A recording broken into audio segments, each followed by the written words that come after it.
以下是比較公認的香港十大小食。一、港式魚蛋。香港街頭小吃代表，上世紀50、60年代就有，油炸後泡在咖喱汁或沙爹汁中，外脆內軟，製作講究，以新鮮魚肉製成。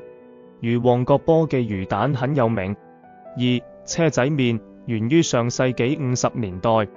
配料豐富，有咖喱魚丸、豬血、豬皮、蘿蔔等，麵條可選粗麵、幼麵、油麵等，食客可隨意搭配，便捷實惠。三、雞蛋仔，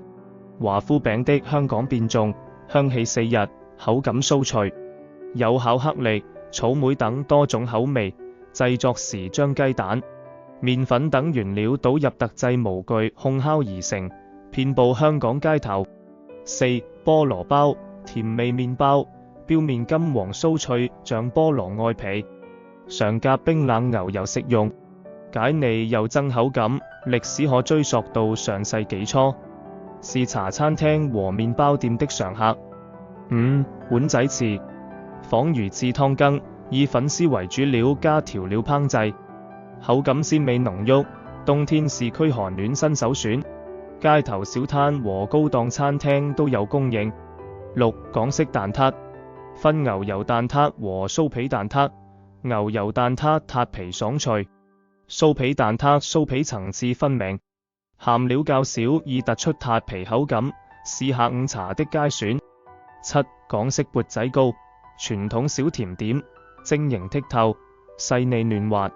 有紅豆、綠豆、椰汁等多種風味，以米粉等原料在小缽中蒸煮而成，夏天是消暑佳品。八、雲吞麵，香港特色美食，雲吞餡料講究肥瘦比例，麵條用高質量麵粉製作，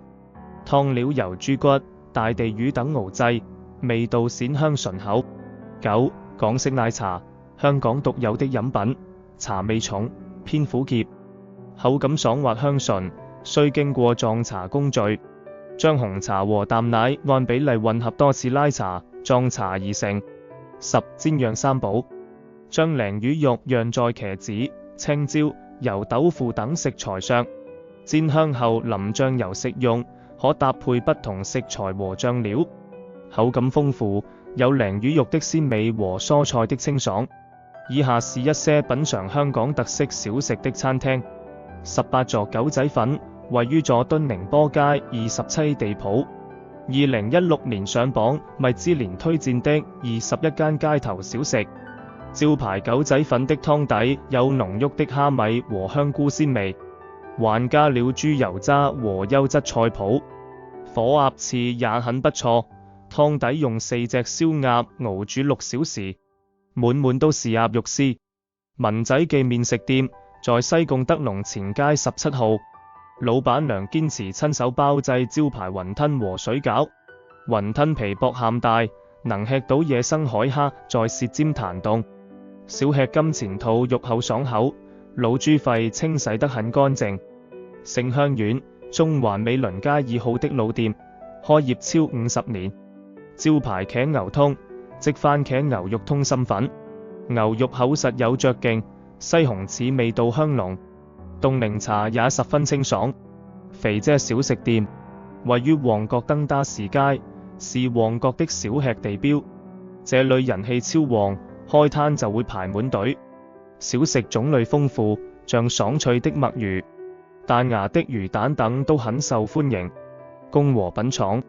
在深水埗1960年創店，獲米其林街頭小吃推薦，自設廠房，每日即做即賣，用傳統石磨豆，豆製品入口細滑有肌理感。何益泰小食以全港最好吃的腸粉聞名，其腸粉是捐起來成條狀的河粉，